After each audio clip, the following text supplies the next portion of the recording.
Hi guys! For today's vlog, naka-break ako ngayon. Nandito na naman tayo sa food court. Ang topic natin ngayon is yung pinost ko kahapon na trabaho na lang ba habang buhay? Real talk to para sa mga OFW.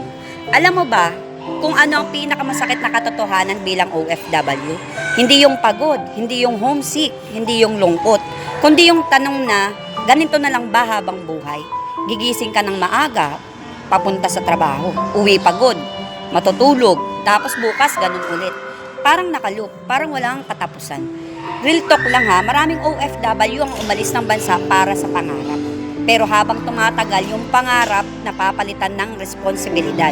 Bayad sa utang, padala sa pamilya, tuition ng kapatid o anak, emergency. Hanggang sa dumating yung punto na hindi ka na nagtatrabaho para sa pangarap mo, kundi para lang mabuhay. At masakit no, kasi kahit anong sipag mo, kahit overtime ka, kahit doble trabaho mo, isang sweldo lang ang pinanggagalingan ng lahat.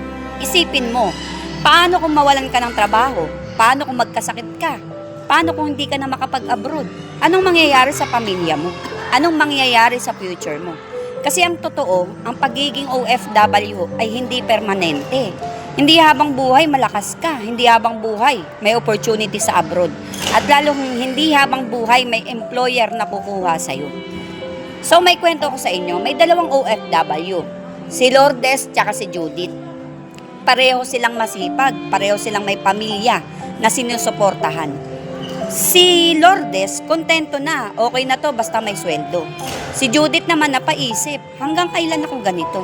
Habang nagtatrabaho si Lourdes araw-araw at si Judith naganap ng paraan para mag-extra income, nag-aral, nagtiis, nagkamalap pero tinuloy. After ng ilang taon, pareho pa rin sila ni Lourdes. Pagod, nakaasa sa sweldo, pero si Judith may ibang income na, may ipon, may option ng umuwi. So ang realization doon, hindi masama ang maging OFW.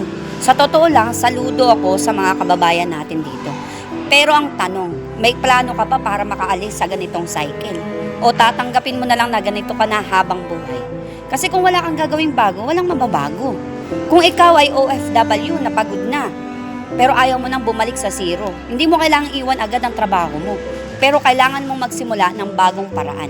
Extra income, online opportunity, negosyo na kaya mong gawin kahit nasa abroad ka.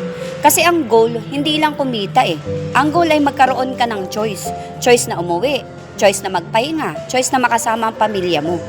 Kung gusto mong matutunan kung paano magkaroon ng extra income habang OFW ka, comment ka lang ng ready or mag-message ka lang sa akin. Hindi kita pipilitin pero ipapakita ko sa iyo kung paano nagsimula yung katulad mong naghahanap din ng way out.